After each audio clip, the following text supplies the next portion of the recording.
travail des présidents togolais et bissau-guinéens à Conakry. Ils ont eu des échanges avec le chef de l'État, professeur Alpha Condé, sur l'évolution de la situation politique dans leur pays. Le Premier ministre chef du gouvernement et le ministre de la Communication sont à Boufa. Ils expliquent aux populations les avantages liés au PNDS.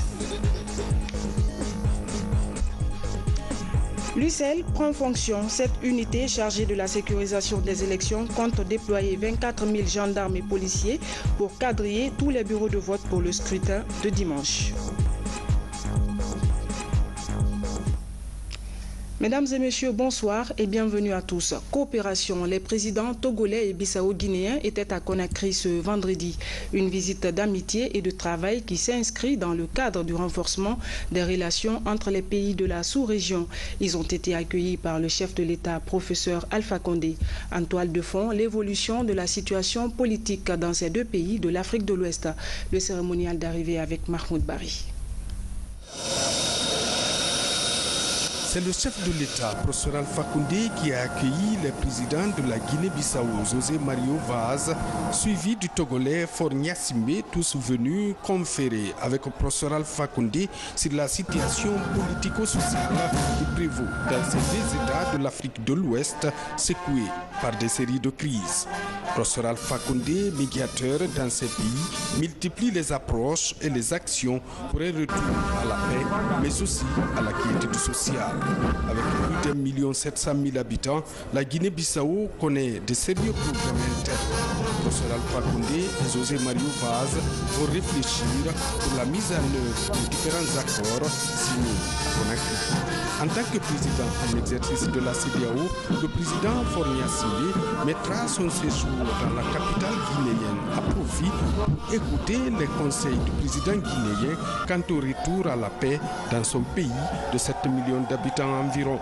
Le chef de l'État guinéen, professeur Alpha Condé et Faure Gnassingbé passeront ensuite en revue les progrès enregistrés dans le règlement de la crise intertogolaise. Professeur Alpha Condé va partager ses expériences et ses conseils pour que l'Afrique de l'Ouest continue d'être un havre de paix. Déjà, les présidents togolais et bissau-guinéens ont eu un premier tête-à-tête avec le chef de l'État guinéen, professeur Alpha Condé, dans la capitale Conakry. Après les entretiens avec le chef de l'État, les présidents togolais et bissau-guinéens ont regagné leurs pays respectifs dans l'après-midi. Ils ont été raccompagnés par le président de la République, professeur Alpha Condé. Agenda chargé pour le chef de l'État, professeur Alpha Condé, a inauguré cette semaine les centres de traitement des maladies à potentiel épidémique à Balisia dans la préfecture de Macenta et celui de Farana. Occasion pour le président de la République d'échanger avec les populations locales sur leurs préoccupations actuelles. Compte rendu Abdoukarim Condé.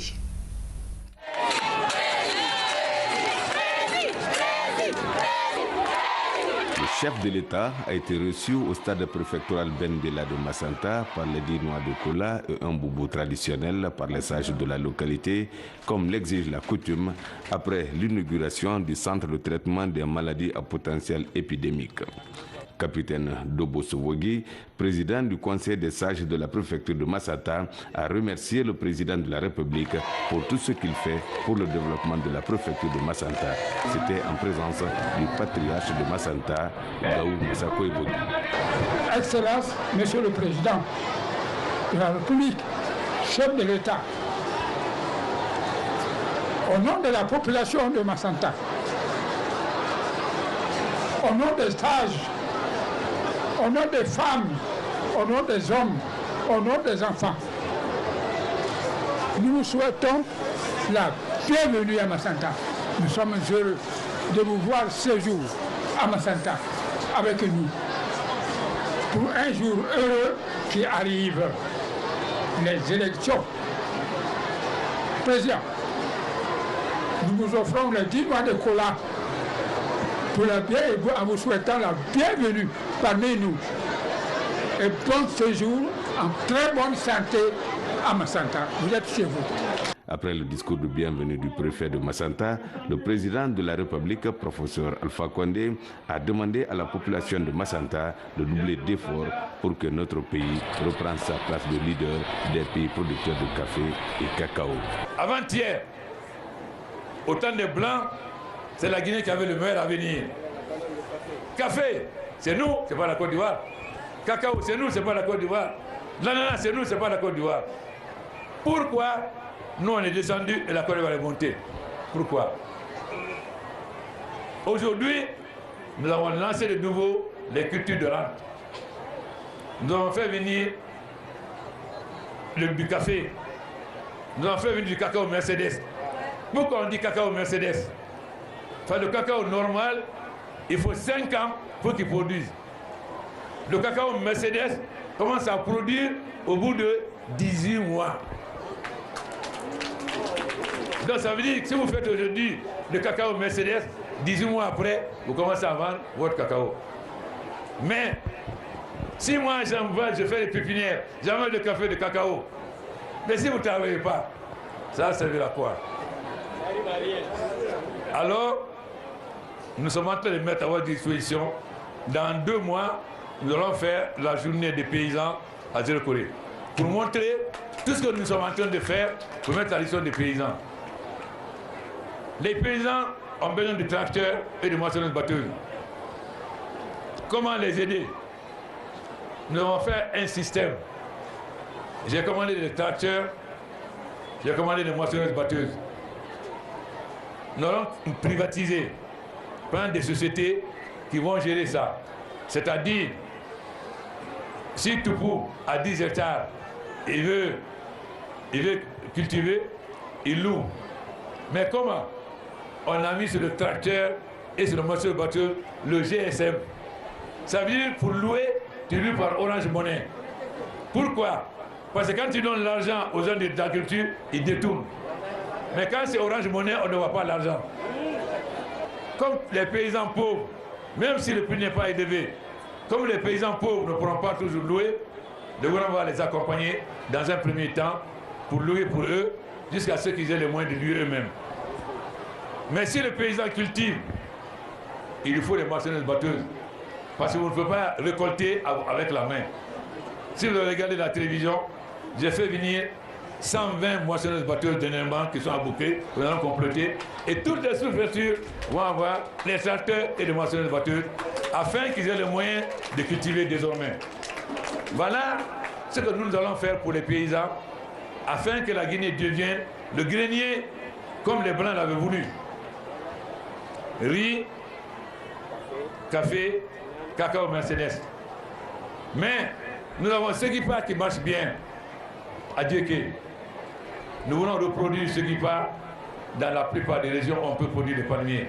Pour avoir plusieurs ce qui part à Lola, à Zéro-Corée, à Bela, à Massanta, etc. Pour qu'on produise aussi beaucoup d'huile de palme. À Massanta, il y a beaucoup d'espèces de plantes rares qui sont recherchées. Vous avez un cadre Thomas, je ne me rappelle plus son nom, qui est un grand spécialiste. C'est un fils de Massanta. Par toutes ces espèces rares, c'est très recherché à l'extérieur.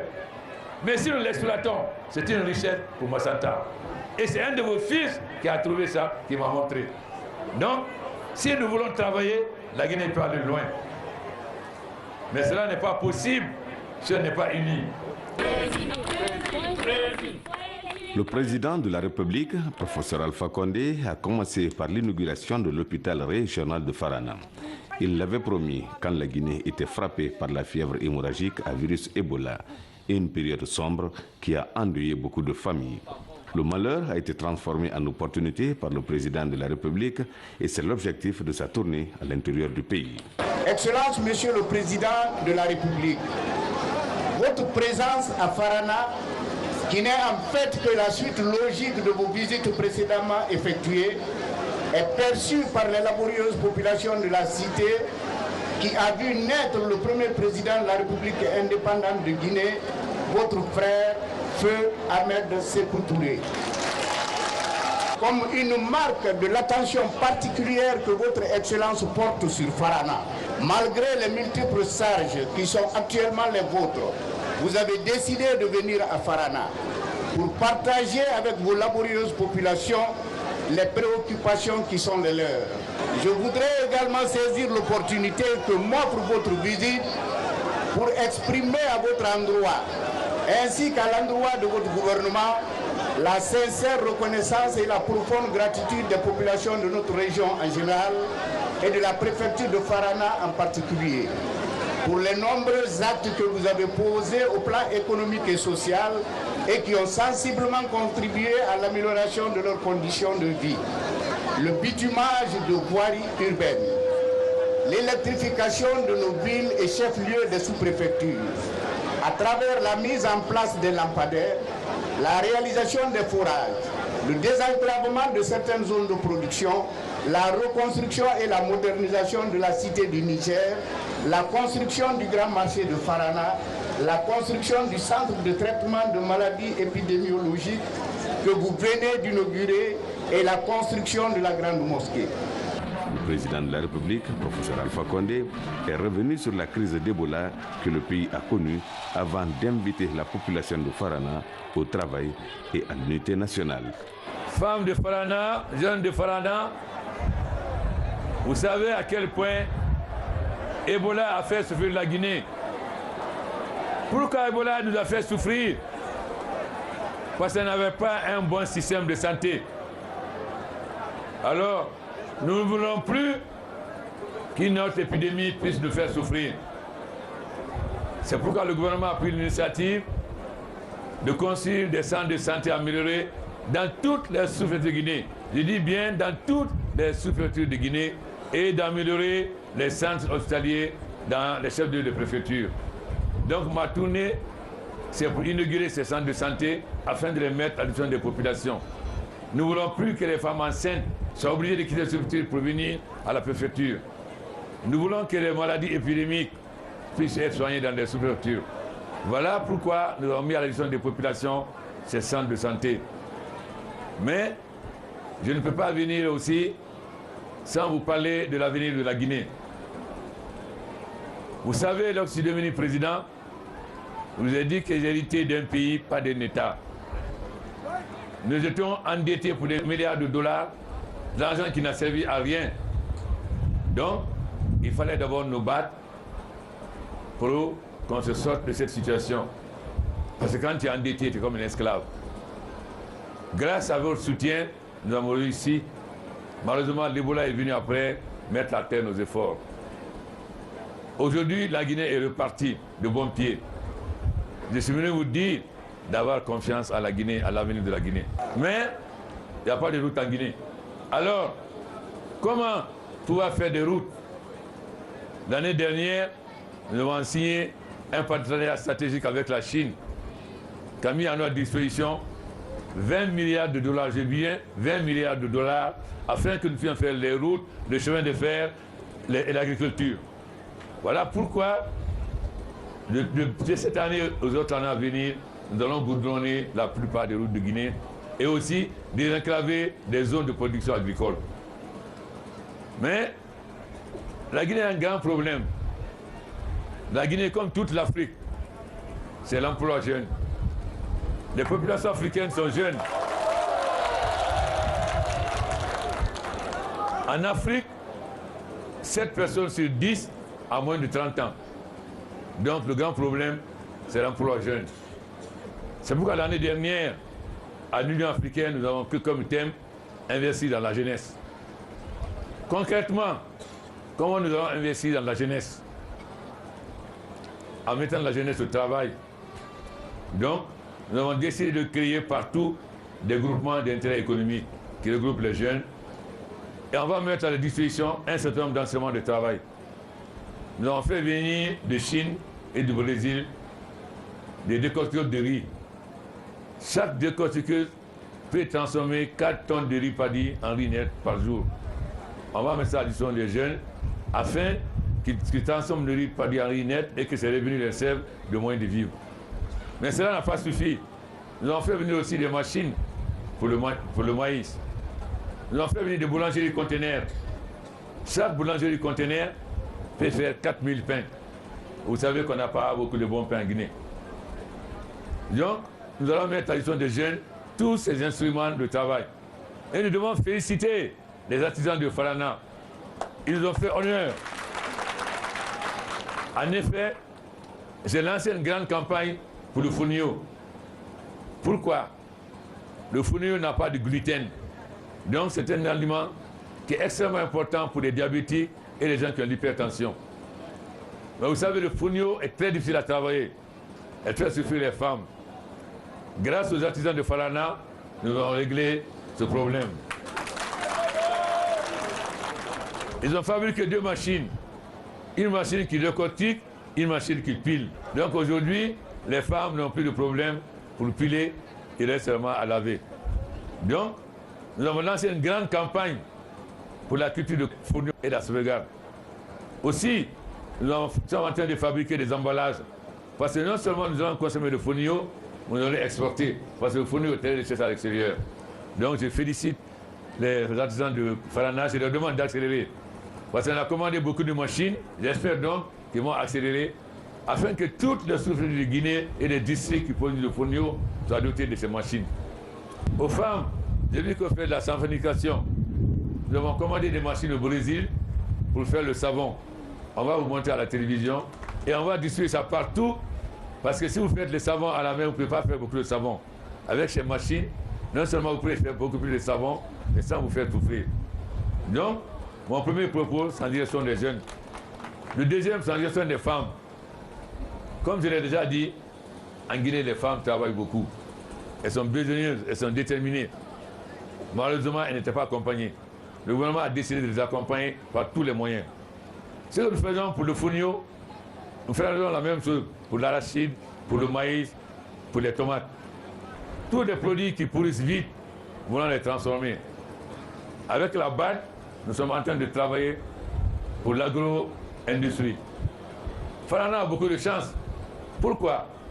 Une de ces agro-industries va être installée à Bagna. Je crois que les gens de Bagna ont vu les gens qui sont venus pour faire l'usine de sucre. Mais pourquoi on va installer? La canne à sucre donne la biomasse donne l'électricité. Ça dit qu'à partir de Bagna, on peut développer l'industrie qui va relancer l'usine de Gari de Farana, développer l'usine d'huile de Labola. Parce que Bagna va donner du courant pour transformer cette zone industrielle en nous appuyant sur le fleuve Niger. Bon, aujourd'hui, il y a l'argent pour nous développer. Mais ce n'est pas l'argent qui va développer le pays. C'est le travail, le travail, le travail. C'est vrai que la Guinée est riche, Dieu nous aime. On a la bauxite, on a le fer, on a l'or, on a les diamants. Mais ce n'est pas ça qui va développer la Guinée. Ce qui va développer la Guinée, c'est l'agriculture, l'agriculture, l'agriculture. À mon arrivée, on ne consommait pas plus de 10 000 tonnes d'engrais. Aujourd'hui, nous sommes à 100 000 tonnes. C'est-à-dire, notre consommation par tête de personne est supérieure à tous les pays africains. Donc, on peut tout cultiver aujourd'hui en Guinée. Mais, il faut que les Guinéens acceptent de travailler. Qu'ils acceptent de travailler. Alors, je suis venu vous voir, sage et homme de Farana. Vous voulez que la Guinée avance? Vous voulez l'électricité? Vous voulez l'eau? Vous voulez les bonnes routes? Vous voulez l'avion? Vous voulez le chemin de fer? Alors, il faut travailler comme vos femmes.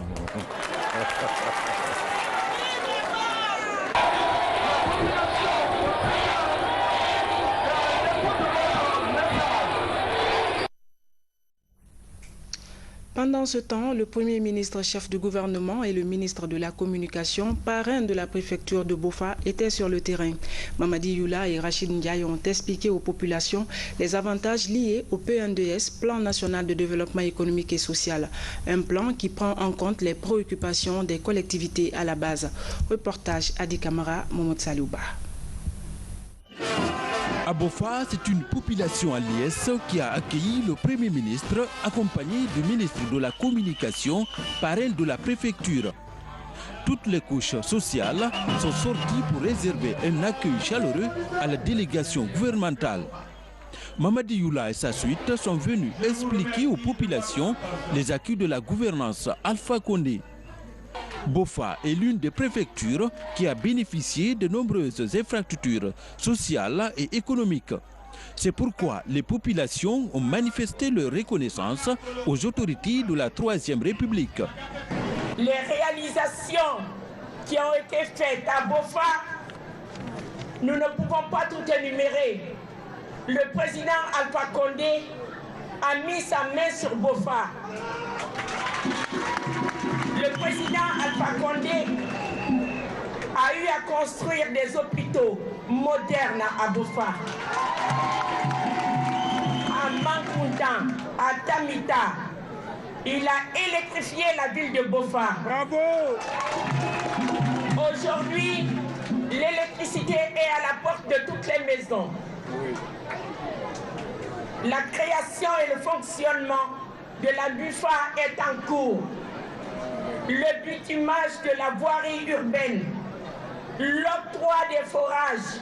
Il ne s'agit pas simplement d'un gouvernement qui ne fait que des promesses. C'est un gouvernement qui a un bilan. Et ce bilan, nous sommes venus le défendre avec vous. Et à travers la défense de ce bilan, vous rappelez que tout ce qui reste à faire sera fait parce que ce gouvernement a pour principal objectif le changement, l'amélioration des conditions de vie des jeunes et des femmes.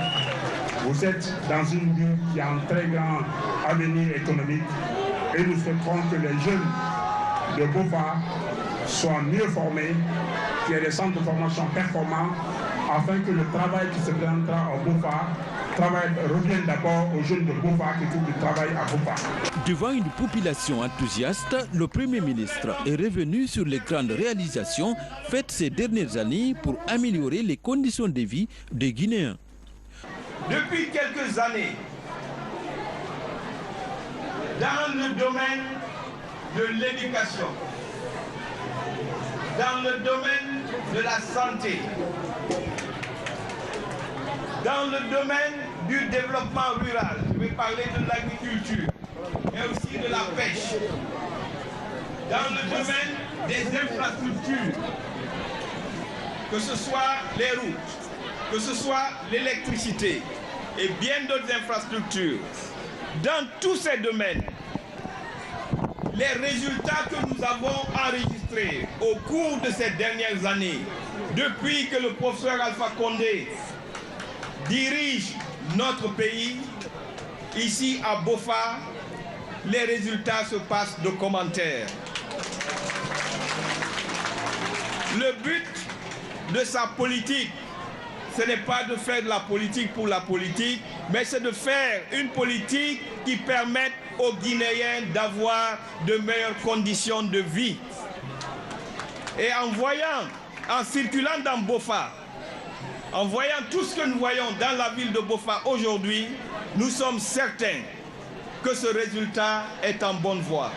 Durant son séjour dans la préfecture de Bofa, la délégation gouvernementale a conféré avec les sages de la localité.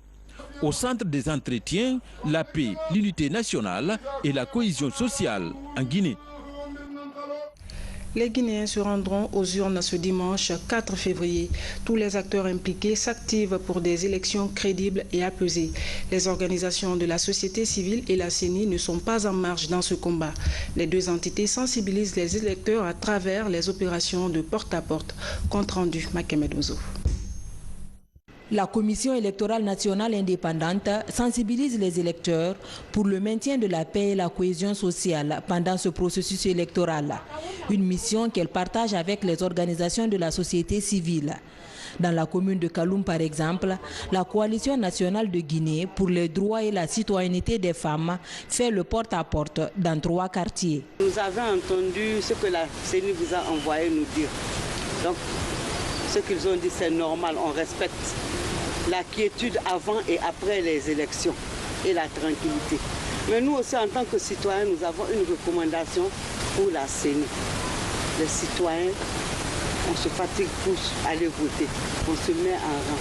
Nous, on a une seule chose, qu'ils respectent les citoyens, ils n'ont qu'à respecter nos votes. que les votes soient respectés. C'est tout ce que nous aussi, nous vous transmettons pour la CENI. Souvent, nous courons derrière les problèmes quand ça se passe. Mais si nous arrivons à anticiper à travers la sensibilisation que vous venez de faire là, je pense qu'on va résoudre beaucoup de problèmes dans ce pays. Vaut mieux prévenir que guérir.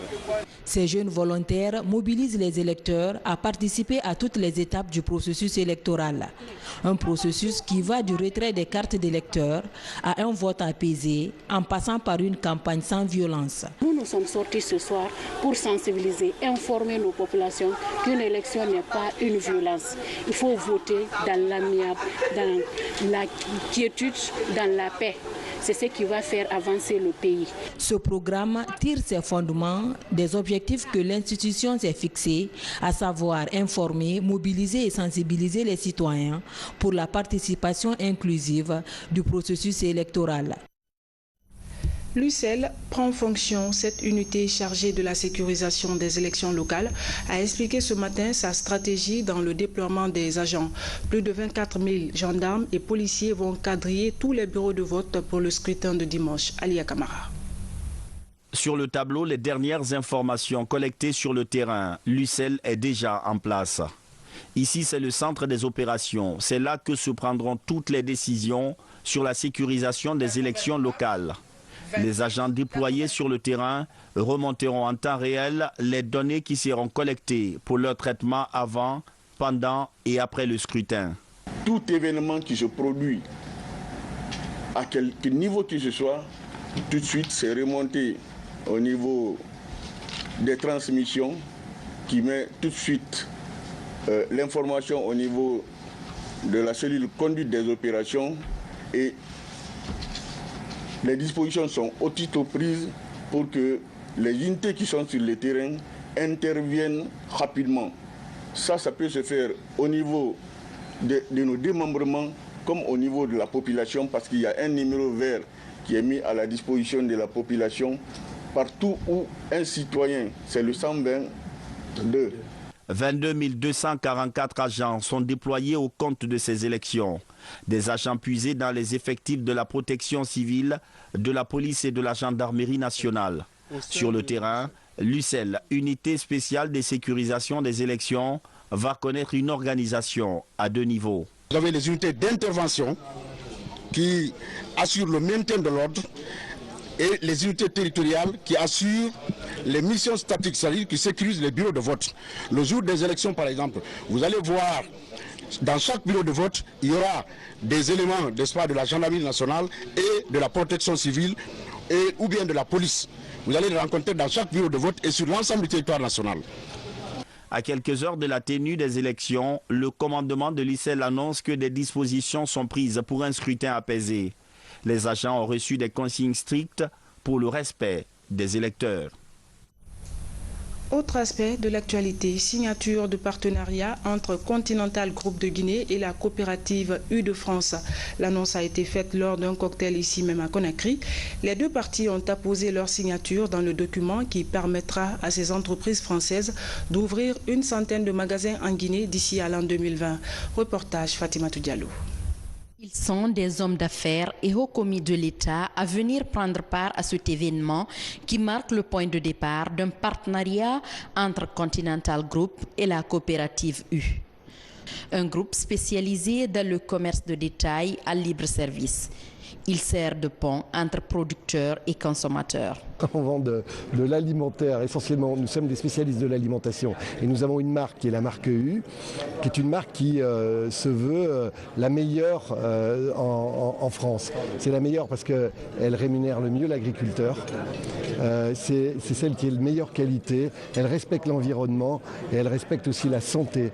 Conakry est le premier site d'Afrique de l'Ouest sur lequel ces investisseurs français entendent injecter des fonds. Cette venue du système U en Guinée dénote de l'amélioration du climat des affaires dans notre pays. Ceci est rendu possible grâce aux efforts fournis par le gouvernement. Nous avons besoin d'accéder à la nourriture de qualité. Le système U garantit cette nourriture, cette alimentation de qualité dont ce pays a besoin.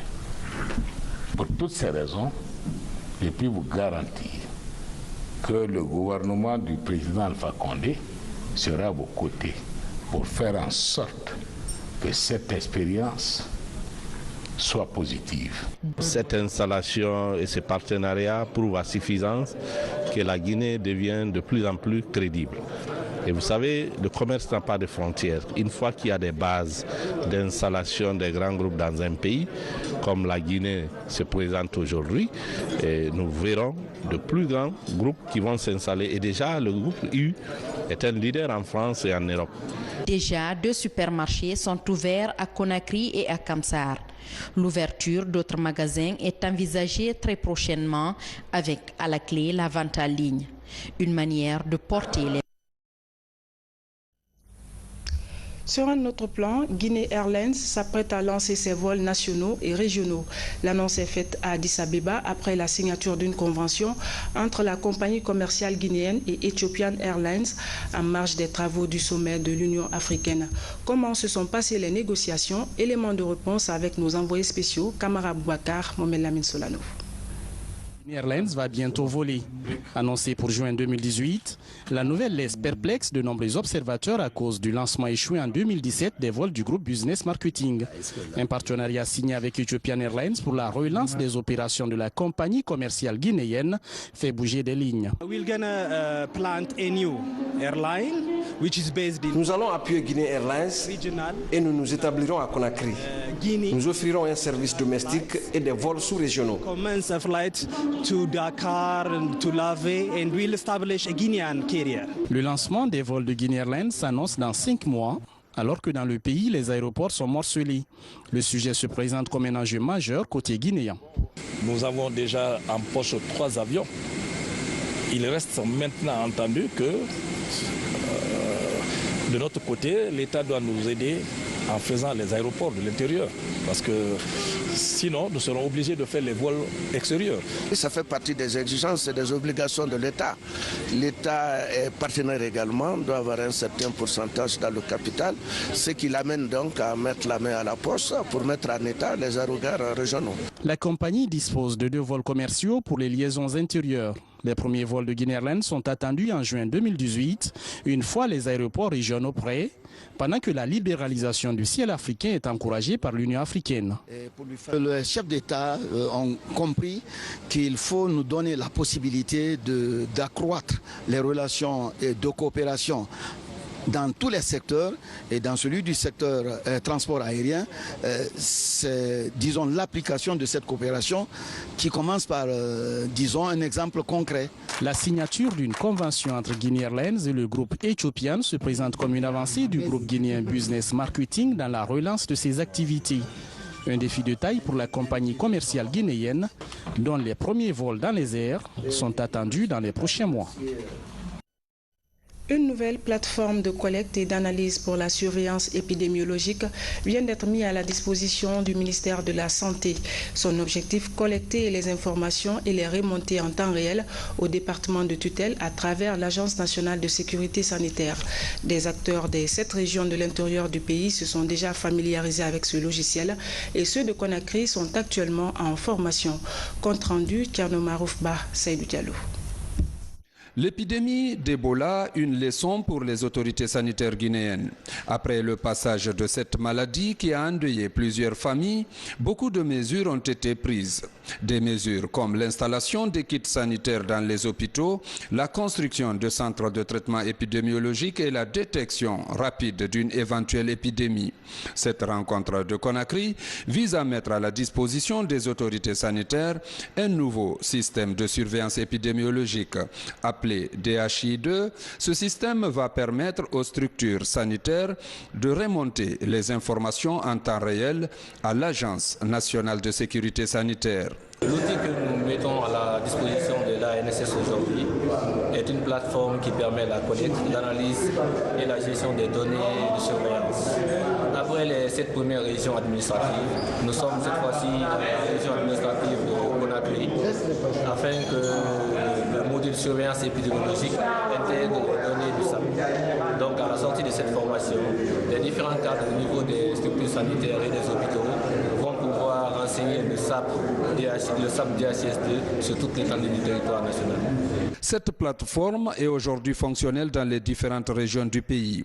Elle va assurer la collecte des données de routine et renforcer le système de santé dans les différentes structures sanitaires. Ce système est présenté sur 3 phases. Un formulaire de données agrégées, un autre d'événements et le 3e est appelé formulaire de trac. Cela est d'une grande importance à partir du moment où le DHIS2 est une plateforme, est un logiciel qui permet d'avoir toutes les informations sanitaires du district en temps réel. Conakry a été la région pilote.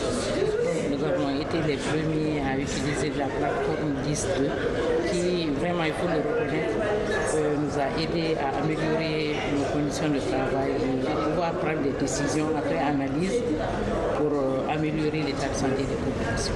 Durant 4 jours, les agents vont se familiariser avec ce système de surveillance. Avec l'appui technique de RTI sur financement de la CDC, le suivi du nouveau système va être assuré par l'Agence nationale de sécurité sanitaire.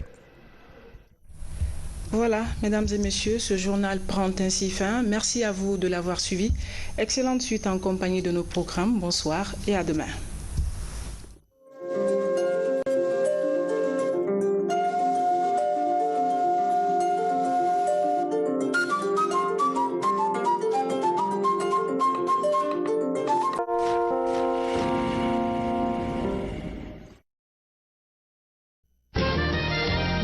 Lipco innove, améliore ses produits. La génération de consommateurs avisés est une grande inspiration pour Lipco. Pour vous satisfaire, Lipco dispose d'une gamme riche et variée de produits